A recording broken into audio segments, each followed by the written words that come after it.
This week's show is brought to you by Pretty Easy Podcasts, helping podcasters get their shows off the ground and running at a low cost. Go to prettyeasypodcast.com today to get started. Hit up the Contact Us section, fill out your information, and your show could be on Apple Podcasts, Spotify, and all your favorite podcast platforms in no time. It's professional sounding podcast production done the right way at a low rate without you ever having to think about any of the production stuff. You don't have to learn how to edit. You don't have to learn how to get your show wherever you need it to get to. All you have to do is sign up with Pretty Easy Podcasts, worry about the content, worry about being creative and doing your show your way. Go to prettyeasypodcast.com.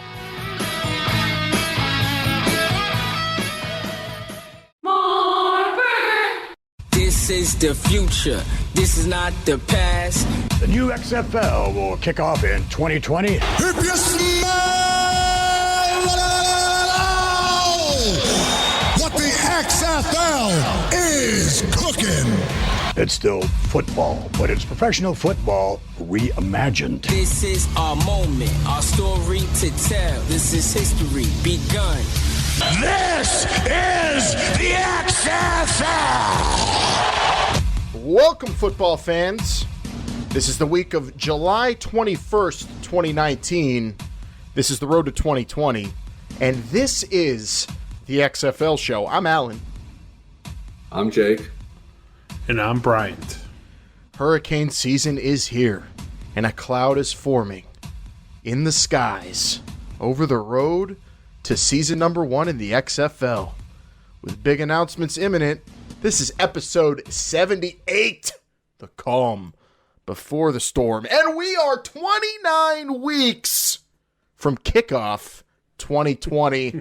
And we are here ready to talk about a week where I kind of had the hairs on my arm standing up because at any moment's notice, I felt like an announcement could be breaking on social media or somewhere. And I feel like we're in this waiting period, and I'm kind of on my toes the entire time. We did not get the big announcements everybody's waiting for when it comes to team names or player signings, but it was a fun week nonetheless, Bryant. Oh, always a fun week in the road to 2020. Plenty of discussion going out there. Fans are engaged all over the place, whether it be team names, rules, schedules, as we talked about last week. It's still, you're right, it's calm. It's not calm, but you can see the water moving a little bit, but it's definitely the calm before the storm. My favorite part of the week was I watched it's talking season in college football, so I watched ACC media days, SEC media days, and really, Jake, this is not even a lie. There was someone asking an XFL related questions to the players that were at these media conferences, getting ready for their, final college football season for a lot of these guys. The XFL is on the tips of the tongues of everybody in the football world. I don't blame them. Those are very valid questions to ask. Leaving college, we got a CBA that's going to be up here shortly. So yeah, these are all, again, valid questions. What are people going to? Everybody wants to know. What you're going to do when you graduate from college. Parents, grandmas, aunts and uncles, media members. Yeah, I feel like as someone who always wanted to get into radio, what these football players have is kind of what I had coming out of college. I want to get into radio, but then I get out of college and podcasting's this big thing. It's like a whole nother world. They've got a whole nother football world they could step into if they're not going to make the NFL or think about the NFL. And a lot of them were being asked that question this week at the media days. Even Steve Spurrier, who was a guest of honor at the SEC media days, floated it out there that Bryant, he's ready, willing, and able should the XFL come calling to the old ball coach. There's one thing that Steve Spurrier does during SEC media is stir things up a bit when he's out there. And I think he loves to get his name out there when he can. Would the XFL want him? Maybe not for season 1. Well, it's already too late. The XFL would definitely want. Yeah, it's already too late. The XFL come a calling. I think Coach is definitely going to be answering that phone call. And credit to our good friend of the show, Clint Domain from 103.7 The Game in Louisiana, who I heard asking that question to the old ball coach at SEC Media Days. It was just fun watching all these. I've been watching Media Days forever now, but I was intently listening for someone asking about the XFL, and it did come up at most of the media days for the Power 5 conferences. So it was a fun week in that regard, and also fun week, of course, as always, on social media at XFL Shows, where you can reach us, respond to anything we talk about on the show, and let your feelings be known to us and the league as well. And Bryant, last week you defended yourself. You defended the honor of your mock schedule, and you got some good responses. And I feel like you got a lot of respect for the defense you gave your schedule. Well, it was 50-50. I think people understood my reasoning behind Los Angeles a little bit more. That me being from the West Coast, I was able to defend the scheduling aspects of the LA team. I still am getting a lot of flack for putting this cold weather game in New York the first week of the season. I guess I don't really understand that. Yeah, we got into that last week. I kind of was with you on that, but I guess we are in the minority in that. I feel like most people want the neutral weather or warm weather places to be in week one. We'll see how it turns out. I am super fascinated with how the schedule is going to be formulated, especially for week one. And I am more interested in that than team names personally, but of course, Jake, fans are clamoring for team names more than anything. Actually, the league's been putting out some cool features on individual players who are at the different summer showcases. And even still, you got these inspiring stories about players. And I scroll into the comments, Jake, and still all anyone says is, yeah, that's nice, but what about team names? And they want them, and they want them before NFL training camps open. I don't know if that's going to happen. Well, that is not very far off, and I don't want to burst anyone's bubble, but I don't think we're going to get them. Although it would be a way, to grab the attention, perhaps take some of the spotlight away from the NFL. But I don't think they're going to release them before training camp. And before training camps break, I think that is likely. We'll see. But we have a very special team related thing. We're not going to talk names today, but Jake's got something special up his sleeve coming up. I've got something special kind of to recap all the summer showcases we've been through. I mean, the league, a doozy of a summer already for the XFL. Just think about all the awesome people that are grinding day in, day out to get this league started, who were going all over the country, Bryant, to get these summer showcases put together and, put off without a hitch. And they've got the spring league coming up, a big round of testing we're going to talk about. I mean, credit to everybody working in the league, because they're busting their butts on the road to 2020. A lot of travel. Yeah, I believe we saw in St. Louis, Pep Hamilton was there. I know personally that Coach Moss was in Tampa. So these coaches are traveling. People are traveling. The presidents, I'm sure, are doing their things around the city as well. Everybody's putting in the mileage, right? They're putting on those miles on their credit card, and they're moving around. They got to. It's a necessity for the launch of this league for it to be success. You can't just stay put. You got to keep moving in many, many directions. And when you're rolling up and down the road, spreading the word about the league, putting the league together this way, as they say, Jake, it's not miles per gallon that matter. It's smiles per gallon. And that's what it's all about right now. The grind continues as summer showcases are over. And like we said, calm before the storm, because coming up next, huge announcements for player signings, which have not officially happened yet or been announced. And of course, team names and team identities and so much more from the league. But we do have the spring league coming up in just about a week. And we're going to get some serious concept testing and kind of a dress rehearsal that we're going to talk about in a bit. Football fans, it is I, Bryant.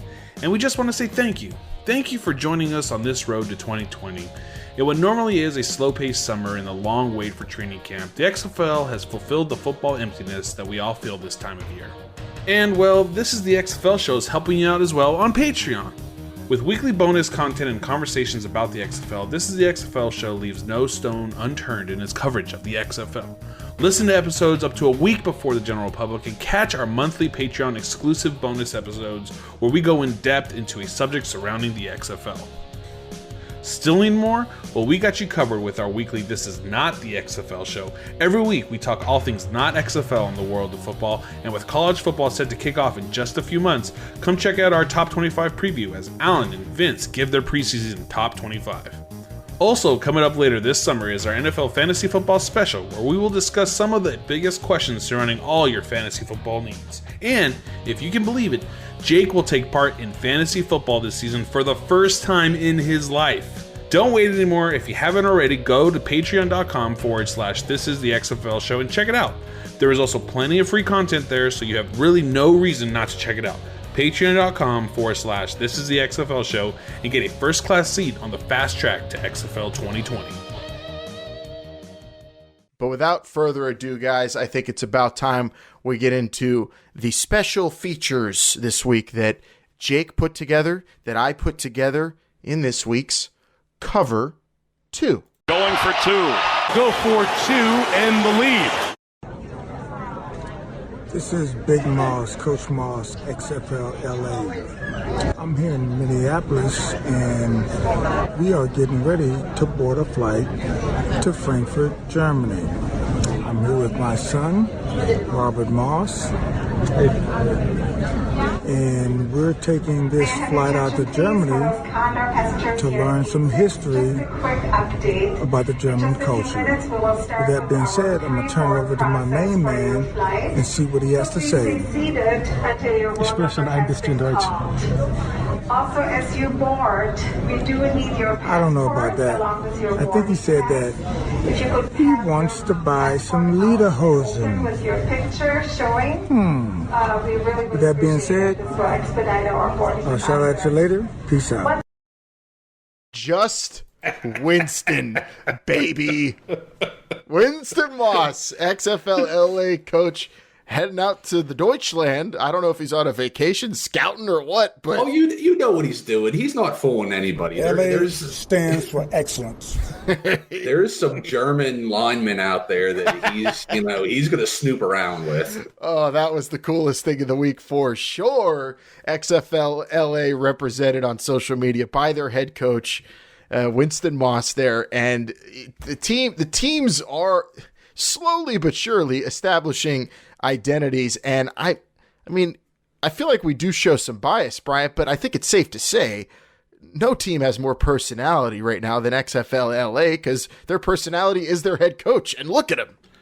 No team has had a team president speak Spanish and a coach speak German leading up to XFL 2020. We are on fire. The XFL LA team is well suited to repeat. I don't even know if we can say repeat, but they're going to be holding whatever trophy whatever that trophy looks like come April 2020. I'm calling it a repeat come April for sure. But yeah, the XFL LA team still, even though they have Winston Moss representing them from here all the way to Frankfurt, they don't have a team name. They don't have colors. They don't have an identity exactly, except that they are the Los Angeles team. Same goes for the other 7 XFL teams. So what I tasked Jake this week with was, Jake, you are the one who is most interested in the team identities of all of us. You want to know the names, but I'm sure you're more interested in the fashion.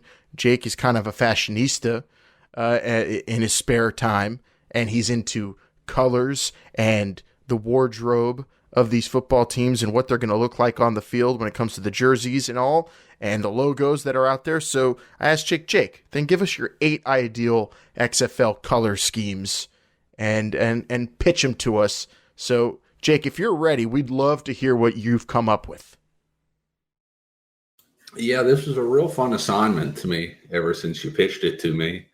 And I have all 8 teams now. Some of these color schemes, they've been in my mind since day one, since the teams were announced. And, I did a little research. I'm not saying I went back to, the day that each of these cities was founded and read an entire encyclopedia about them. But I think there's going to be a pattern, evolving that you guys are going to be seeing once we get to these colors. Oh, I'm excited to see the pattern. The thing is, Jake, I'm colorblind, so I'm interested to hear not just what the colors are, but the reasons behind. If I told you they were all going to be gray and white, you'd probably believe me. That's all I'll see. Jake, are we doing a 3-color scheme here, a 2-color scheme? And I just want to put this out there, everybody, for everybody's listening. I know Jake had to go through this assignment. In no way is this going to affect his fantasy football draft coming up for the NFL this season, so don't worry about that. This is separate. Yeah. But are we doing the 3-color scheme, Jake? Is that what's going on here? Yeah, fantasy football is, that's the last thing on my mind right now. But I mean, I'm not getting, trust me, I could have got real nerdy here, but I'm not going to tell you exactly what the home, the road, and a third jersey, if that exists, is. Some colors I only have 2 listed, perhaps it'll be an accent color, but in my mind, I just can't envision it right now. I'm excited for 50 years from now, whenever the LA team wears the LA Extreme throwback jerseys from 2001. That's going to be really cool. But until then, Jake, I have the color wheel out here now, so I'm just making sure your colors, your contrasts, all. I can't remember what all the complementary colors are, and that's. See, Jake, you got me. I have no idea what any of that means. I'm just going to nod my head and ask you why. So, without further ado, give us your color schemes for each team. All right, yeah, this is in no particular order here. You're going to see a lot of what I did was blending in with the identity of some of the sports teams in the markets already. So you're a fan of the continuity of every team in the market looking the same. I mean, personally, that's what I've experienced for my lifetime as a fan of Pittsburgh sports teams. Yes. Brian, as an outsider, real quick, do you feel like that's a common thing? Because I feel like Pittsburgh's rare in that all the teams are black and gold. I mean, the Kings out here had that gold and purple for a while when the Lakers were here, but then they switched to a black and gray like the Raiders. Then they went into their own color scheme. I don't think it's. I'll actually agree with you, Alan. Where it's more rare that all of the professional sports team have a similar. Yeah, it should be a more common thing. I'm with you, but I don't think it is something that you see very often. I mean, in towns like Philly, you've got teams that are orange, teams that are red, white, and blue, teams that are green. Seattle's the only other team that might be close. Where? Because I think the Mariners and I think the Seahawks have that similar blue. Yeah, I guess. But the Sounders are pretty prominent, but they're not in the same category as them color-wise. And then if you still count the Supersonics, nowhere near it, those colors. No. Well, let me start it right off the top here, just so we get into it. Like I said, in no particular order, I am going to start with Dallas. And one team had to be red, white, and blue. Perhaps it's not who you think it's going to be because of team location. So I'm saying Dallas is going to be red, white, and blue. Originally, I was just thinking blue and white, but think of who the coach is. You got to have a little bit of red. You got to have red if you got Bob Stoops as the head coach. Yeah, so I'm going red, white, and blue, and that fits in with the Texas Rangers, which is the ballpark they play in. So that makes sense to me.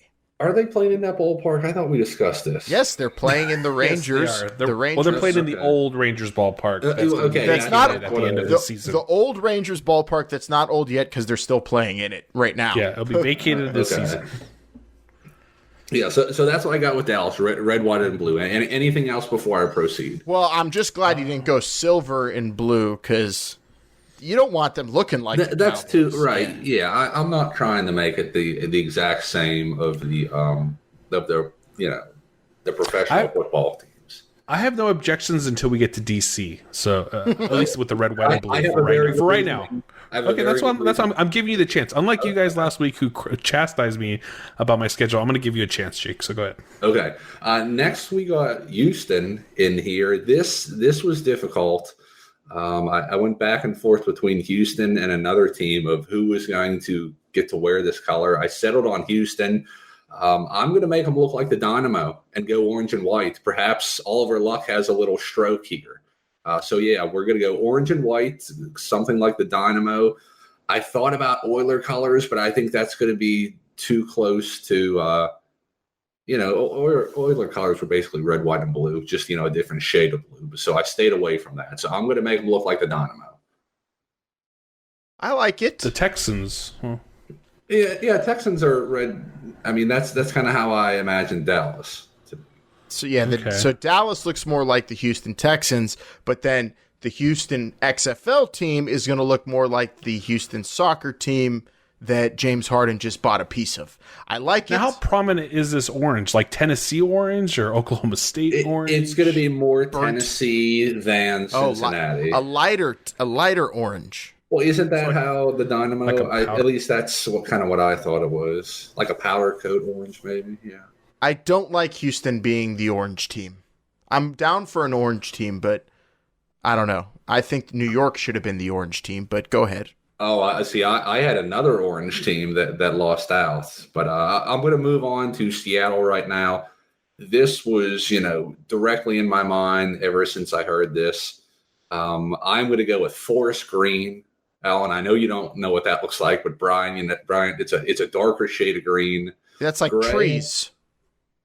A dark green, grays, and perhaps a little yellow or gold accent in there. And my inspiration was Sasquatch. My inspiration was the Portland Timbers. I was going to say the Timber playing in Seattle. So that's what I see, and I think there is a little bit of continuity with the Seahawks. They're going to be playing in the same place. Well, that stadium I feel like has a very prominent green tint to it, at least trim. Well, the grass is green, Brian. So I can't bash that one. That one's pretty good. Is there a distinct difference between emerald green and forest green? Oh yeah, emerald is like the Emerald City. Isn't that what the Seahawks have? Is emerald green? No, I would call, unless that's what it's called. I think it is called emerald green. Is it really?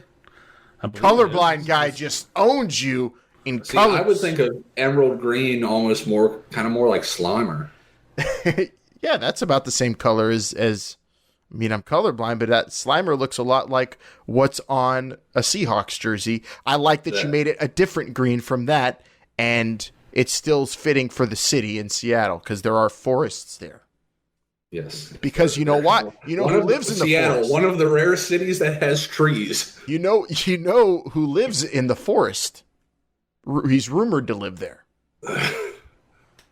Sasquatch. Yeah, we're not getting team names, so that's what I got for Seattle. I just would like to put it out there that according to Jake's color scheme, the Seattle Sasquatches still fit right into what you've proposed there, Jake. Still alive. Yes, I guess.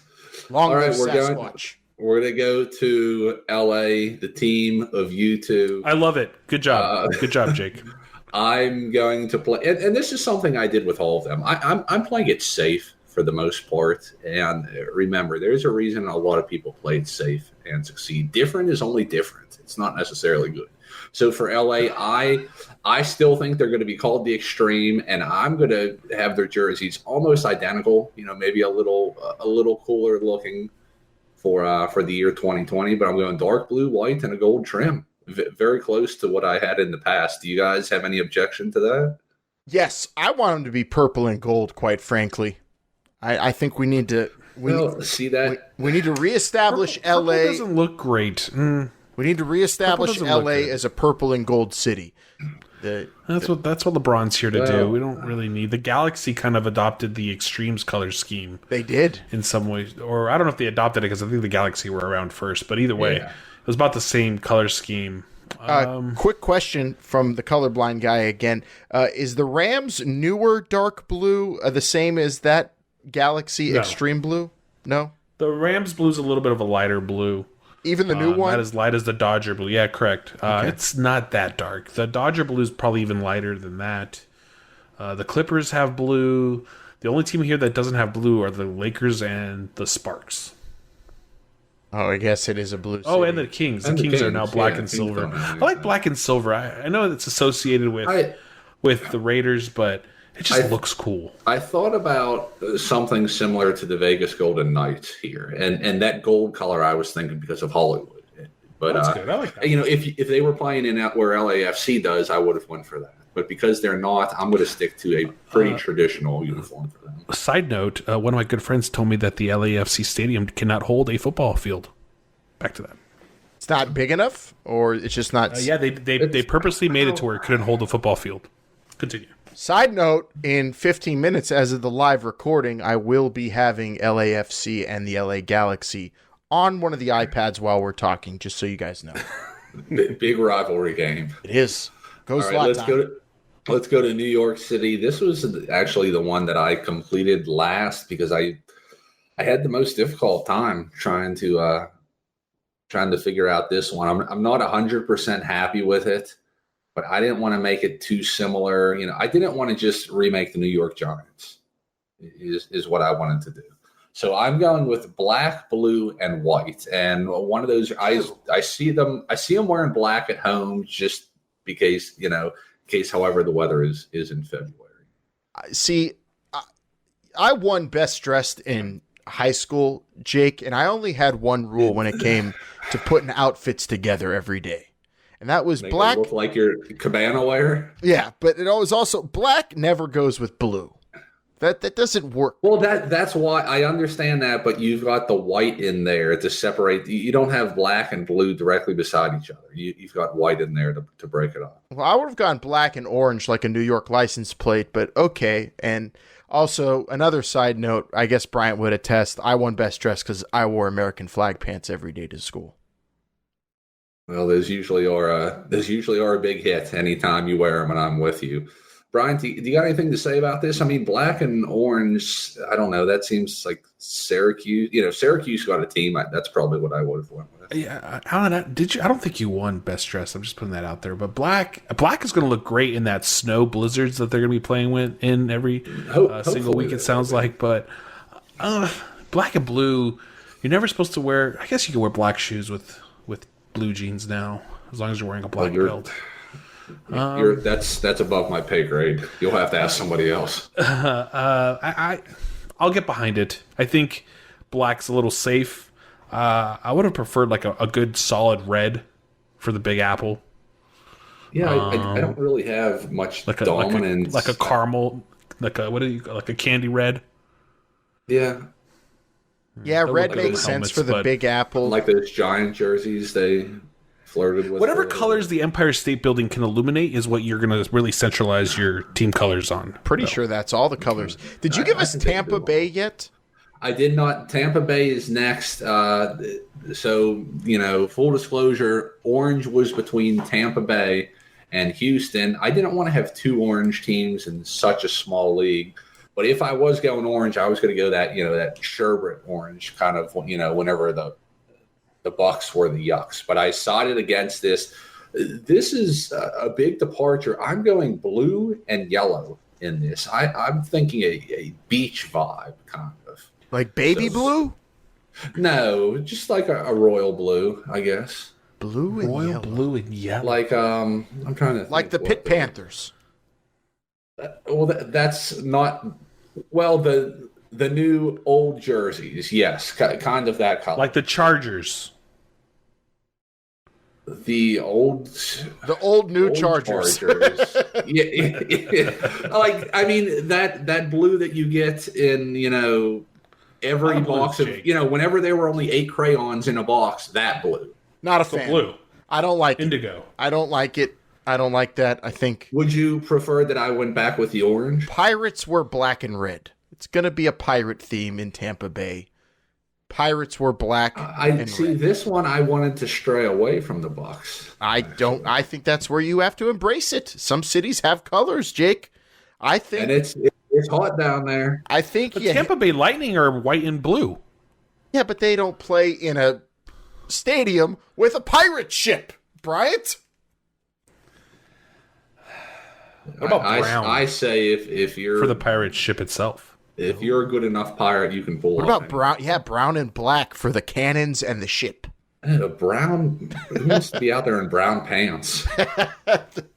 Well, I have to say, of your color schemes, my favorite have to be Seattle and Dallas. Jake, but you have DC left. Okay, all right. I've got two more. The next is St. Louis. I think this is predictable, and you all are going to agree with me. So I did not want to go with this for LA for the reason that I'm going purple and gold for St. Louis for the St. Louis Stallions, the team that could have been. Yeah, that's makes sense. So you associate purple with Stallions? Well, that's what the original mock-up jerseys were supposed to be in the NFL back in the 90s. Those Stallion jerseys for Salt Lake and the AAF, though, look really nice. What if... It's like white and navy blue ones. They look majestic. Baby blue is used too much in professional sports now. What if they're called the Purples, and then you've got the St. Louis Blues and the St. Louis Purples? It just doesn't roll off the tongue as good. I think the blues is not really an indicator of color, too, by the way. They're named after the music? Yeah, you're right. Genres of music need more team names. Jazz and blues are the only ones getting... What about the Rocks? I'd be so down for a team that's called the Rocks. The Tampa Bay Thrash. Yeah! Steel Panther playing the national anthem to open the season. The LA Synths. Richmond Reggae. I don't know if Richmond's the right town for the reggae. I'm just going with alliteration. On to DC. On to DC.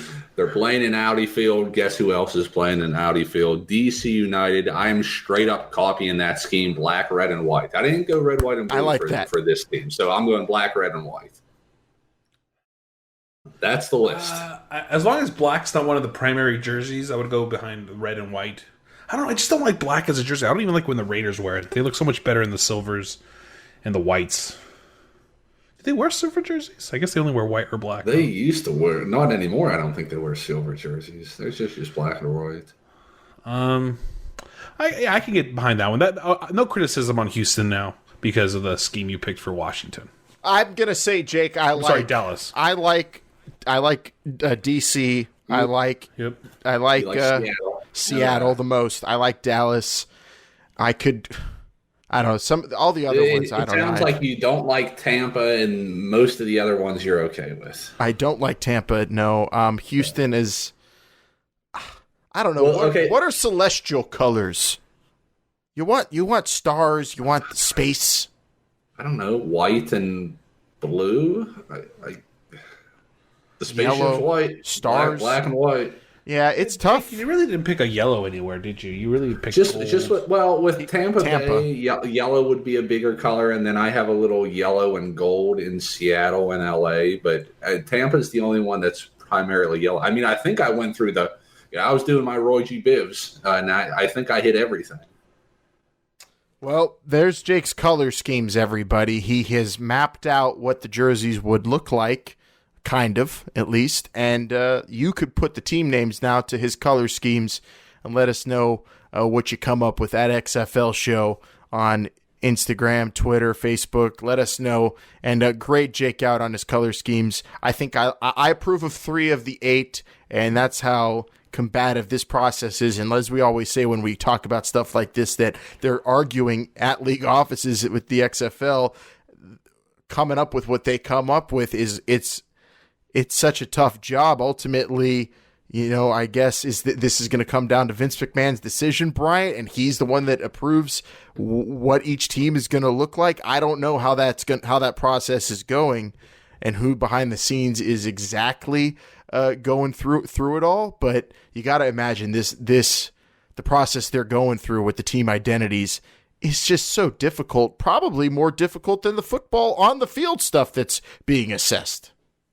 Well, it's the one thing that's really going to, follow you every single day of the season. And play rules were going to be on the weekends. Really not anything you do is really going to affect you so much as team names, especially with this anticipation with all the fans, and especially with social media being such full of naysayers, really, to be honest. So a lot of stress, I'm sure, has gone into this, but do you really... I don't know. I'm glad I'm not making the decision. Jake, do you think team names will also kind of mean colors? So let's say they don't go Pirate in Tampa, can you go with a different color, or do you just, no matter what, you're going with these colors? No, I think there is going to be a degree that is connected to them. If they're called like the Houston Comets, you got to be like that color, right? I guess that makes sense. You can't be the Seattle Sasquatches without a little bit of green. Yeah, I think they are tied together. Now, are those colors tied to like, trademarks as well? I think you could trademark color schemes to an identity, a team name, or a brand for sure. Because you got to imagine like the Raiders, as we've been talking about, have black and silver trademarked when it comes to their brand, right? Well, does that mean that the Minnesota Vikings would take issue with St. Louis's purple and gold? Only maybe if they were called like the St. Louis Vikings or Norsemen or something. I don't know why they would be called that. The St. Louis experience. Yeah, I don't think you could. I don't think you could trademark it in that regard. But maybe we'll have to get Josh Gerben, the trademark lawyer, back on the show to talk about colors. But that was super fun and good job, Jake. We were hoping for you to come up with some interesting color schemes. You did.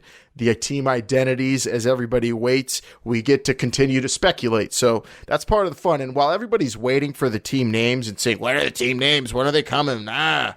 Remember, when the team names are here, you don't get to speculate and have this kind of fun anymore. You don't get to throw out names like Sasquatches or Richmond Reggae. Once the team names are here, they're here. And like Brian said, most people, I'm sure, are waiting for them to hit so they could go on social media and say something mean about them. Probably. I have a feeling that's what people are wanting to do or are going to be inclined to do, because I don't know if you can come up with the perfect team name in 2020. Every team in pro sports has the perfect name for their team by now, don't they, Brian? It's a catch-22. Yeah, the limitations at this point really kind of you're at the mercy of. So although you'd want your teams to be called the St. Louis Stallions, they may be just not possible. And that's just the facts. The Tampa Bay Bandits just might not be possible. I think we've seen that you can still come up with the perfect team name, citing the Memphis Express. Yeah, except for the Memphis Express, it's always their one. Which, yeah, you're right, Jake. That was one of 8 though. The rest of those AAF team names. The Commanders. It would have been better if it was Commandos, but I digress. Let me get to my feature this week, part 2 of this week's cover 2. And while Jake was doing that homework, I was combing through players in each XFL Summer Showcase, and I identified my favorite player, or the player I'm most interested in seeing play the XFL from each Summer Showcase. So if you guys would oblige, I'd like to give you one player from each showcase that just happened over the 8 weeks in the 8 cities for the XFL Combines. Yeah, so this is one player from each location, you said. Yes, they took part in some way, shape, or form in a summer showcase for the XFL in one of the cities. So I'll start with Dallas, and my player from Dallas that I'm most interested in seeing play in the XFL is Landry Jones, the quarterback, because, if he is an XFL player, what XFL quarterback, Bryant, would have a better relationship with their head coach than Landry Jones should he join the XFL and play for the Dallas team and Bob Stoops? Well, no one. That's the obvious question, the answer. But how many years removed is this relationship already? It's got to be, 6, 7? How many years is this now? 10 years? Yeah, no, it's got to be like 4 or 5, right? So he played in the NFL for a few years, and 3 and 2 as a starter, by the way, in the NFL. Landry Jones, Jake, don't know if you know that he had a winning record in the NFL. Yeah, it doesn't seem like that thinking back. Brian, I want to ask you, what kind of name recognition does Landry Jones have? Because for me, obviously, I know him because he was a backup here and he did start a couple games. But for you, is this a name that that you recognize immediately, or? or not? Oh, I did. I mean, I noticed it. He played last. So the hardcore football fans are going to know him. Yeah, he played last in 2013. By the way, in the 2012 was drafted in 2013. So about 6 years or so removed from each other.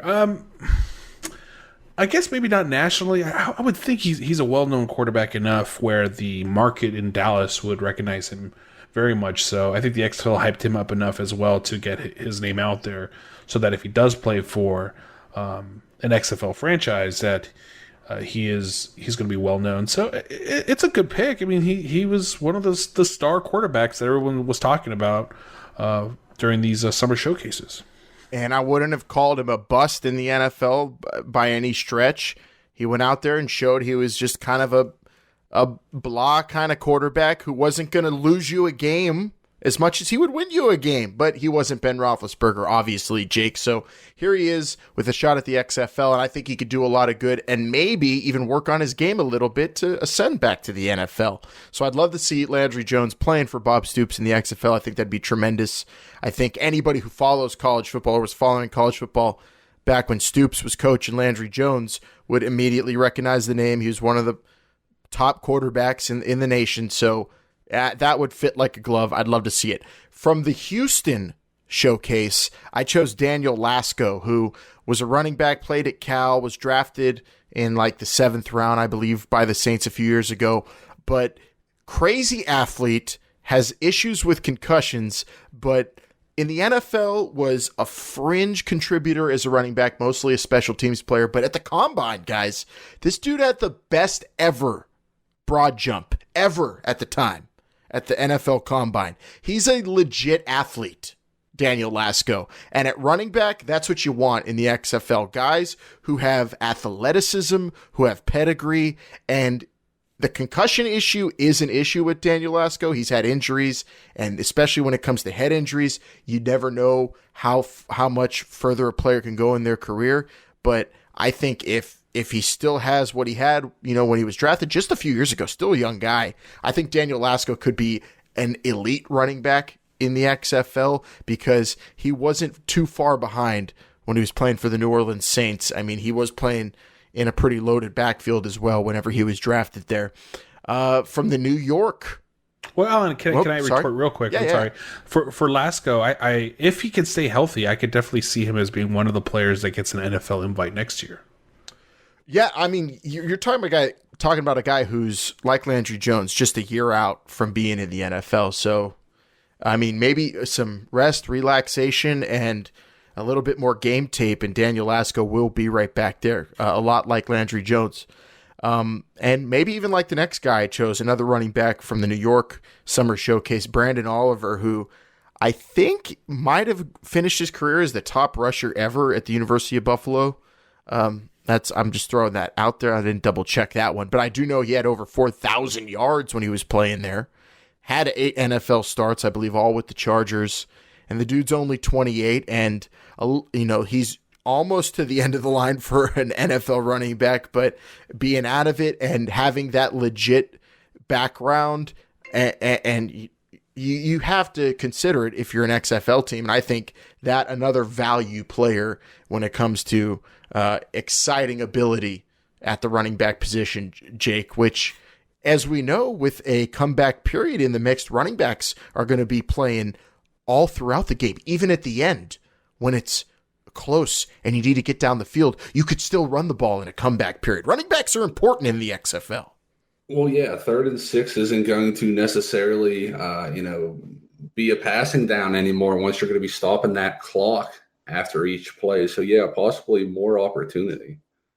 I love Brandon Oliver. I love Daniel Lascaux. Brian, sorry. Did you have something on Brandon Oliver? No, I was just fact checking you. All-time leading rusher, 4,049 yards at the University of Buffalo. Any player who ran over 4,000 yards in college, I want to see in the XFL.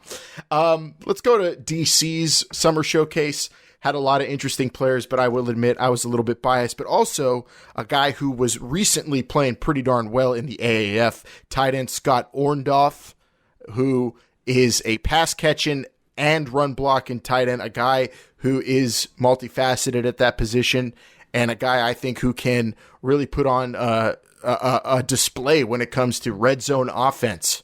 So I think Scott Orndorff, if we're picking one tight end from these combines, he was the guy I chose. But again, Pitt bias, Brian, I will admit it. But he is a good player.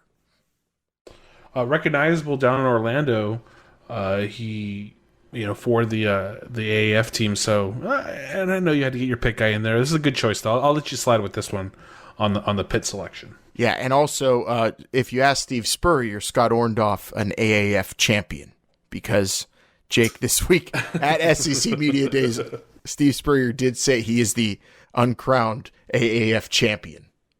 Well, it's not a lie if you believe it. All right, for my next guy, he comes from the Los Angeles Summer Showcase, and, well, I picked him mainly because this man needs a chance, just the chance to redeem himself from this just horrible, horrible play he had in an AFC Championship game. Got great speed, but that's not going to get it done. Lascaux stepping up and throwing deep down the far sideline. Caught into the end zone. Touchdown, Jacoby Jones. How does that happen in the Denver secondary? That is stunning. That with a three-man rush and dropping 8 guys into coverage, that the Denver Broncos could misplay this to this point. Only a 3-man rush. Flacco steps up and unloads a deep ball. And again, I don't understand. Tony Carter has got to short coverage. How do you let the guys get deep? Raheem Moore, number 26, he's late coming. It's just amazing. Amazing, Raheem Moore. Raheem Moore had such a bad play in the AFC Championship, it resulted in Joe Flacco winning a damn Super Bowl, Jake. Raheem Moore needs the chance to redeem himself, because before that play, I would argue one play ruined a guy's career, because before that play, he was a defensive back who was getting 4 picks in a season, playing in one of the better secondaries in the NFL with the Broncos, and that one play ruined it all for Raheem Moore. Yeah, and this league, a lot of these guys, they're going to be scoring probably. They're going to be looking for redemption, for revenge, maybe to get get a rub, to get the call to go back up to New York. We'll have to see, though. Yeah, that was one of the more unfortunate plays in NFL history, because, I mean, the guy just ran down the field and Joe Flacco threw it up, and a total bonehead maneuver. Whatever happened there with the Broncos, maybe miscommunication. Raheem Moore, though, is more than that play, and I think he could prove it in the XFL. I want to see him in the league. From Seattle's Summer Showcase, Brian, I chose Matt Linehan, who was a really good quarterback at Idaho, flashed signs of NFL caliber quarterback play.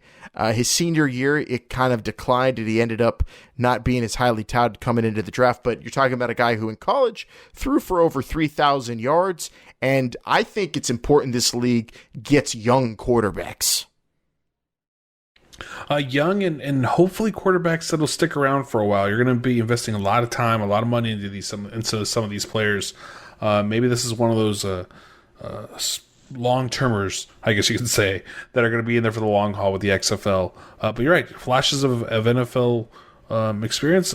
Why not? That's a great. The Seattle showcase was chock full of great talent too. Yeah. By the way, so. Quarterbacks in their quarterbacks in their mid-20s. You want to see that, guys who have experience playing in the spread, and we saw a lot of those kind of players in the showcases. A guy who might be a little bit older, I think, than some of the other guys, Ryan Mallett, was who I chose from Tampa Bay, just because the arm strength, the ability has always been there, but for whatever reason, Ryan Mallett did not pan out in the NFL. He's the infamous story about him waking up late for practices, and I just can't get over the fact, though, that he had Arkansas competing among all those elite teams back in the day, Jake, in the SEC. Ryan Mallett is a legit quarterback I don't know if it's head straight, but I want to see this guy get a second chance in the XFL, which I think this league is going to be about for most players, a second chance. Yeah, a lot of them looking for a second chance. In this case, this may be looking for a third chance. or a fourth chance here. So we'll have to see what the startup league wants to do. But, perhaps they would be able to maybe not forgive, but at least forget things that happened in the past for the sake of the league. I don't know if you'd call Ryan Mallett a head case, but not he didn't have like off the field legal issues. He had off the field waking up on time for damn practice issues and just a different kind of cat. Yeah, really. He is. But man, that arm is he could throw the ball through over all the length of a field. I mean, he's crazy arm strength. And the final player I picked was another quarterback, and I'll admit I was a big fan of his in college because he had he was a trash talker, had the swagger, backed it up, and won football games. From the St. Louis Summer Showcase, I picked Connor Cook, who was drafted by the Raiders, guys, and at the time he was everyone thought he would be drafted maybe a little higher than he was. He goes in later rounds to Oakland, who already had an established quarterback in Derek Carr, an established backup quarterback in Matt McGloin, kinda, and there really wasn't a place for Connor Cook, and he ends up falling out of the league, and here he is looking for a shot at the XFL, and I definitely think plenty left in the tank. Like I said, young quarterbacks, Bryant. Young quarterbacks are going to be a target for the XFL, and this is just another one. Connor Cook, again, what was there, 140 players at the St. Louis Summer Showcase, some great quarterbacks there. Connor Cook standing out as well. I don't see any of these players you picked. If the XFL is fortunate enough to be able to get all 8 of them, that's going to be huge for the league. And if I was to ask you, what do you think there'll be more of in the league? Really young, under 24-year-old quarterbacks who are just barely out of college into the XFL, or guys like Ryan Mallett and guys like Connor Cook, Matt Linehan, who have been through NFL training camps already and a little bit more seasoned, but never got NFL starts or the amount of NFL starts they hope for? Do you think we'll see almost rookies or guys like them more so in the XFL? I think you'll see. That's a weighted question. I think obviously you'll see more younger quarterbacks that just came out, rookies and things like that. Of the starter 8 quarterbacks. Starter 8, I would say you're probably going to get about 4 and 4. I really think it's just going to be a mix. And like you have Landry Jones, who's not a younger quarterback anymore, and then you'll have like remember Oliver Luck said a lot of these quarterbacks, a lot of these players at these showcases are going to be the tier 1, tier 2 players. So do you really expect those tier 1, tier 2 quarterbacks to start? Oh, you mean tier 3, tier 4? Excuse me. Yes, correct. Yeah. 2, 3, and 4. Reverse that. Reverse it. Tier 1's the top dogs. Yeah, you're right. These quarterbacks, I don't know. I don't think there's a big drop off from Geno Smith or Paxton Lynch to Ryan Mallett, Connor Cook. Do you? Because Geno Smith, Paxton Lynch are in NFL training camps right now, yes, but are they that much better when it comes to where you're placing them in a tier situation to those two guys, Ryan Mallett, Connor Cook? Yeah, but two have a job and 2 don't. That's the problem, right? That's true. At this moment. I mean, it's just the reality of the situation. Do you have to pay players like Mallett and Cook tier 1 and tier 2 money, or do you have to pay Geno Smith, right? Tier 1 money to get him to come to your league? That's the question. Or maybe just some guys have better agents than others. Yeah, that too. We'll see though. The quarterbacks, so fascinating, of course, and player signings hopefully coming soon from the bottom tiers, at least based off of these summer showcases. We will, of course, as we always do, wait patiently and ride down the road to 2020. Some bonus notes here in our cover two real quick. Bob Stoops has an autobiography coming out in September, Jake, called No Excuses, The Making of a Head Coach.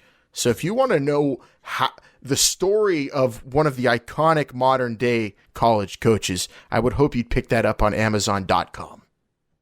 Yeah, I wonder if there's going to be an epilogue in there which, talks about his time, or at least the phone call leading up to the XFL, or if it's going to cut off before that. Yeah, I mean, I'll read that, but I'm more interested in like 20 years and Bob Stoops comes out with, even more no excuses, the making of an XFL head coach. That's what I want to read.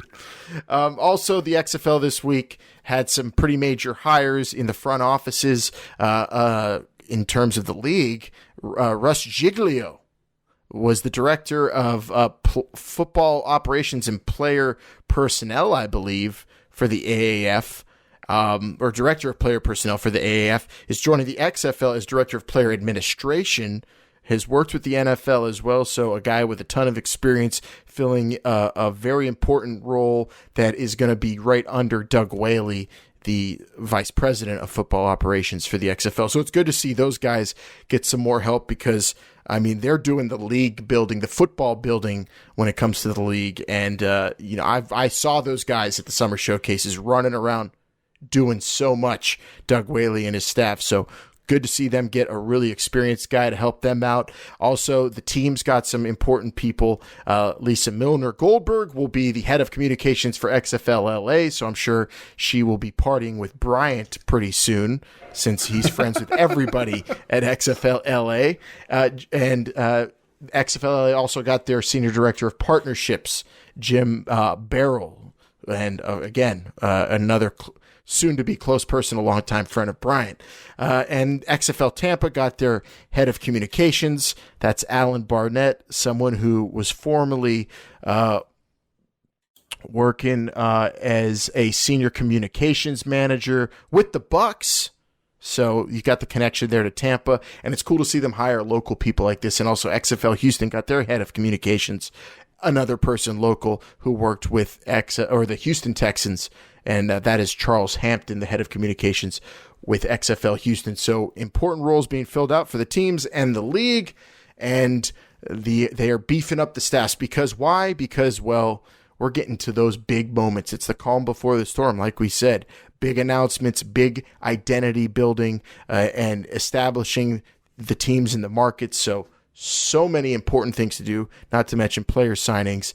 So here we are in the middle of July, Brian, and the XFL, you could tell they're getting ready for something huge when it comes to the road to 2020 and those benchmarks, those post markers we're hitting on the road.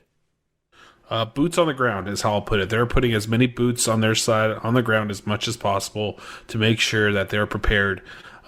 Continue to hire, many positions that we didn't even think of that they were going to be necessary, and now it seems like the league is positioning itself to be able to prepare themselves for the inundation of requests and information and responsibilities that are going to hit as 2020 gets closer and closer.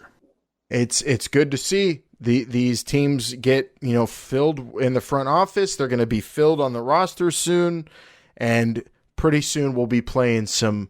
What are those three words again? Oliver Luck always says, Jake. It's escaping me right now. Good, crisp football. That's it. Good, crisp football.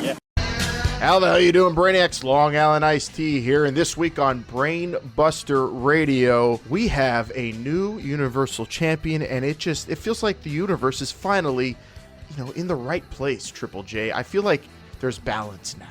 Yeah, there's balance. I know you and I were both very happy that Seth Rollins is no longer champion, but I'm sure there's going to be some people on this show and a lot of people listening that are going to disagree with us about that. I can't believe people still don't want Brock Lesnar to be their champion, but we'll talk about reasons why this week on Brainbuster Radio. Plus, we're on the road to All Out, and Jim Ross sat down with Sean Spears talking about headshots. A man called Wired. Oh, Alan, I'm still sorry. I'm still on edge because of Maui Wowie. What a debut, a re-debut of Bray Wyatt. So much to talk about, so much to get into. Headshots galore.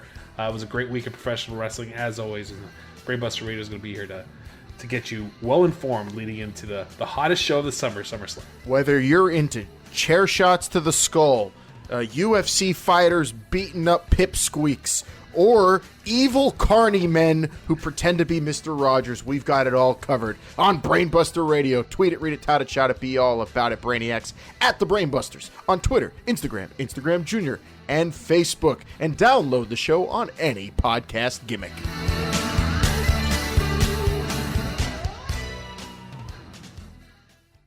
Let us get into the main topic of this week, and that is the coming spring league, and an interesting question we're going to ask amongst ourselves, gentlemen, because with the spring league coming up, big tests for the league, and I think we need to help them out and let everybody know what we think is important to keep when it comes to the rule book for the XFL in this week's Hot Read. Blue 58!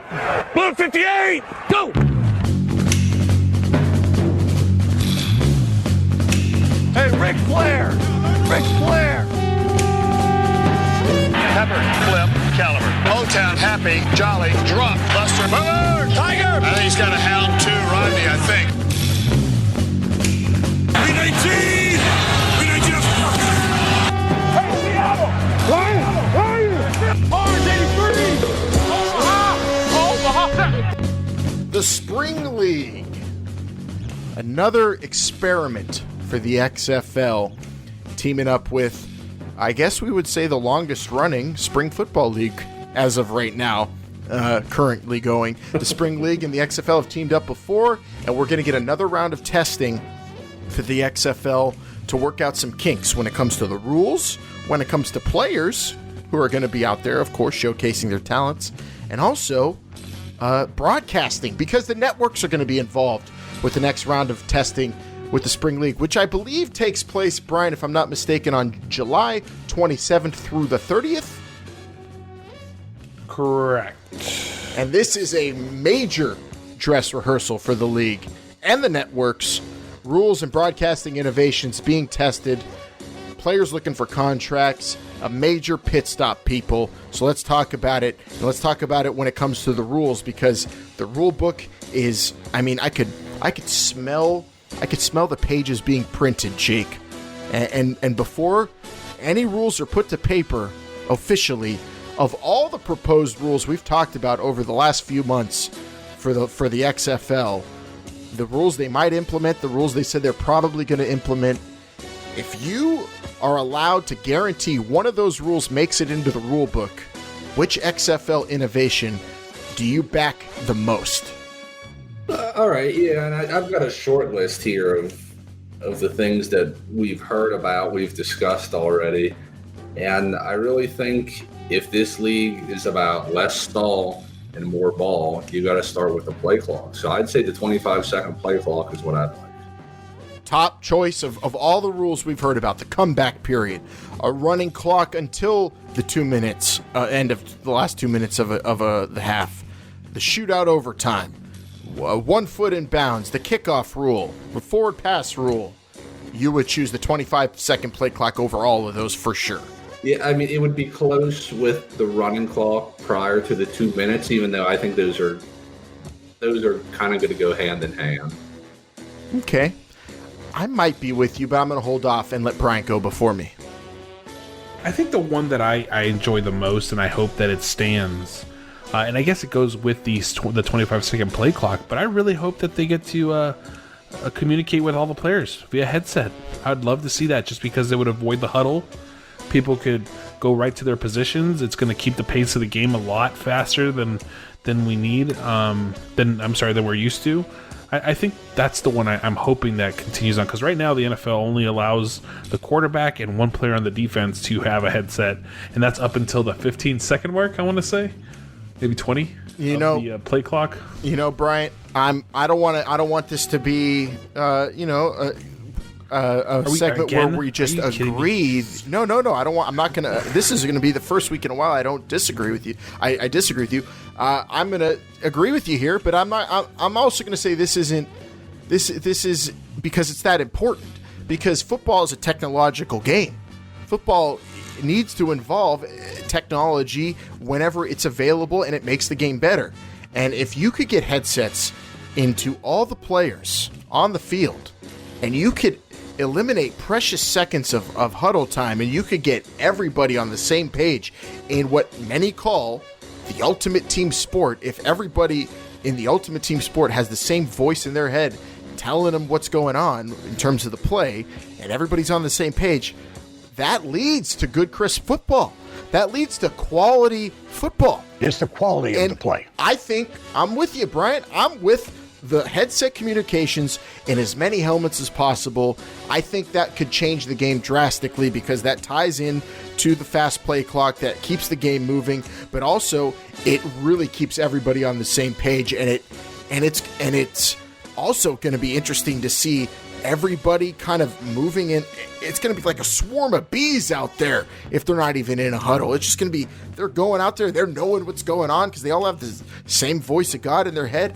It could be drastically different from what we've traditionally seen on the football field with huddles and the slow pace before a play. It's going to make the game that much different. It is a reimagining of the game when you implement headset communications for everybody, not just the quarterback.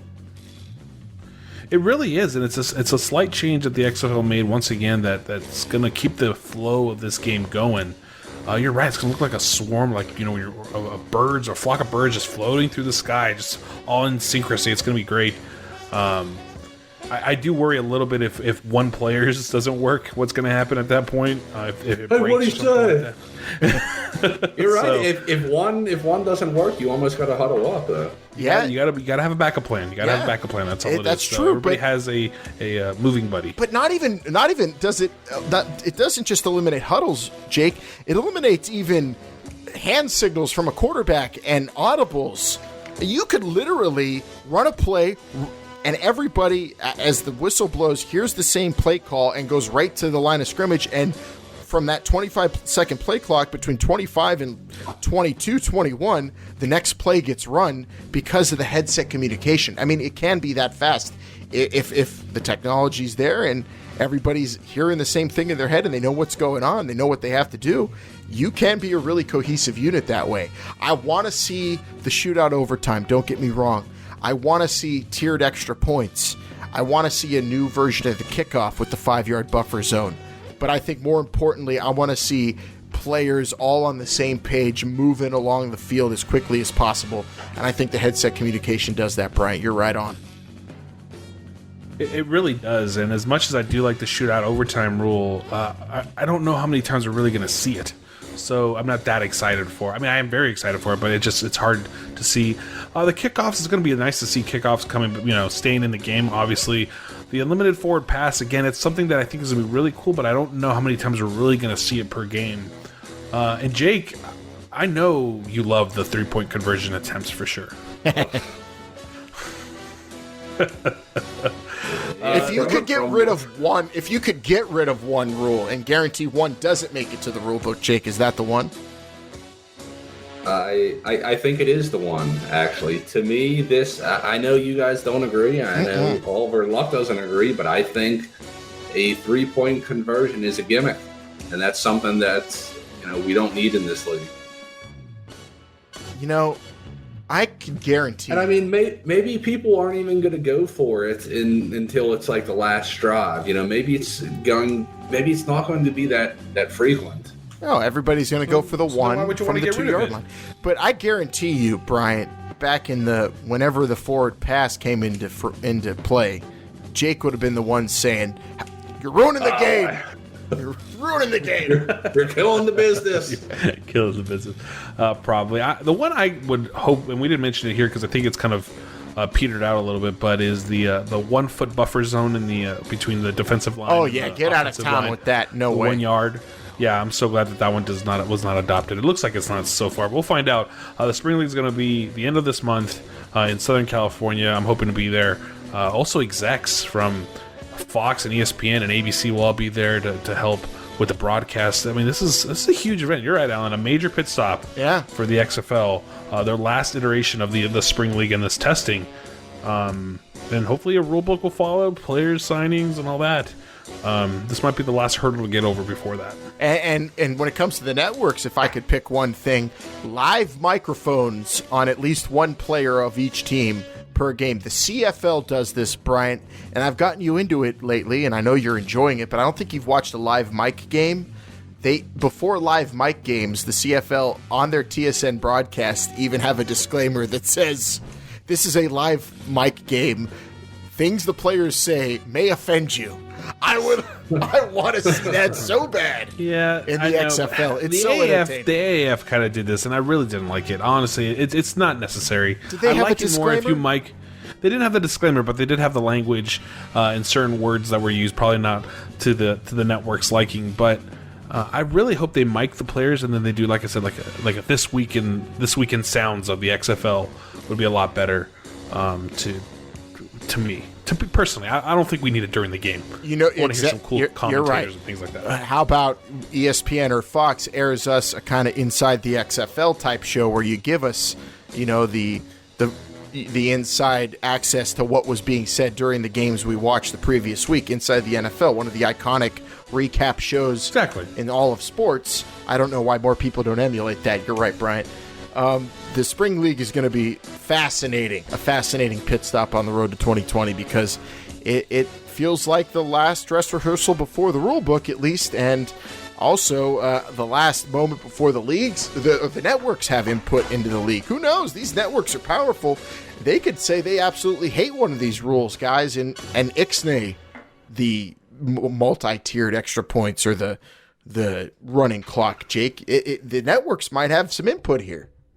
Yeah, who's running Disney? I may need to send them an email about that 3-point conversion. Yes. Bob Iger still in charge of it? He is. Yes, Roy Disney, is he still with us? Well, yeah. I don't know. You read a letter to Walt to see if you get a response there. Yeah. Alan, I think the only thing they could probably have a complaint about is the 25-second play clock because it might move a little too fast for their liking. But hopefully they're not like Jake. They're willing to adapt to some of these changes without really putting up any fight until they actually see it. Yeah, it's going to be and this is where they'll get to see it. It's going to be so exciting though. 25-second play clock, headset communications, 0 huddles all game. It's going to be the reverse because then you get to the 2-minute drill in the comeback period, Jake. And then instead of you saying they're going to a no huddle offense, you're going to be saying they're going to a huddle offense. They're huddling all of a sudden. Slowing down. Remember, it's just the last 2 minutes of each half. It's not a comeback period. You got to brand. The last 2 minutes. It's branding, Jake. You got to brand. Period of comeback. What if at the 2-minute warning they shut off all the lights and then turn them back on? It's the comeback period. I hope they flash lights. You get it's time. They should get with the Buffer guy from Showtime. Bruce Buffer. Knock the lights out. Have the dramatic dun dun dun dun dun dun dun dun dun music. And then bring the lights up. There's so much branding possibilities for the comeback period. It's the best thing ever. Theatrics. We'll see. I don't know. Oliver Luck says no gimmicks, guys. Come on. All right. That's it for this week. No gimmicks at all. Just good old-fashioned XFL talk this week. And we got a lot done. And I feel accomplished, but I am waiting for some big announcements. Let's talk about what we hope for this week. What announcement are you hoping for, Bryant, most of all? Team names, but not for the reason that everybody wants team names to be announced. I want them to be announced so I don't have to hear about when they're going to be announced anymore. People complaining. I feel you there. I want to see some players signed. I want to get excited about some players. I want to do some scouting, some tape watching. How about you, Jake? I want an announcement for when the announcement of team names will be. Yes. I'm excited for that. Make it an event. Let's hope. And maybe we'll get one of the Buffer brothers. I doubt it. They're super expensive, those guys. All right. I think we covered it all, guys, unless you guys got anything else. I think that's it for this week. I'll just say real quick, YouTube, that's another area that we don't really talk about too much here, but go there. We try to pull apart our shows a little bit to give you some more detailed postings there. So subscribe to our YouTube channel. You'll get some great interviews there. Just the interviews. You don't have to go back to the entire show episode. And also all of our shows are available in that archive as well. Well, I'll for YouTube, I will say we are putting awesome audio content up there that you could access through YouTube because people just like going there more than they do, a podcast or a website feed. But I bought a green screen, Bryant. If I learn how to use that thing, you might see my ugly face up on the YouTube pretty soon too, talking a whole lot more about players coming to the XFL. So 2 questions. Are we sure it's green? It's No, definitely. Did you buy it or did the miss? Okay. It's definitely And then- green because I typed in green screen on Amazon.com and then it shipped. It And then I showed up. asked my fiance, "Is this green?" And she said yes. Okay, perfect. And is it emerald or forest? Oh, I don't know. I do Tune know, in next week. I do know that when I post videos up, most of the backgrounds will be Sasquatch standing behind me if I'm talking about Seattle. Just so you know. All right. Well, that's it. That's all we got this week for XFL Talk. Hope you enjoyed it. Let us know what you thought about Jake's colors. Let us know what you thought about my players I picked from each summer showcase. Let us know who you think is going to be an elite XFL player from any of these showcases, if any. And go to us on social media. That's where you could reach us all the time at XFL Show on Twitter, Instagram, and Facebook. And, of course, the luxurious way to ride down the road to 2020 is the Patreon at patreon.com/This Is the XFL Show for bonus content, early access, and so much more. For Bryant, for Jake, I'm Alan. This is the XFL Show. Remember, they're listening.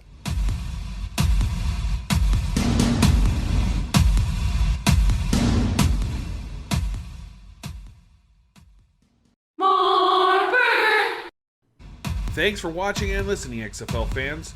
Don't forget to tell us what you think in the comments below, or even better, hit that subscribe button to stay up to date with all things XFL. Check out some of our other videos and follow us on Twitter, Instagram, and Facebook at XFL Show. This is the XFL Show is a production of Pretty Easy Podcasts.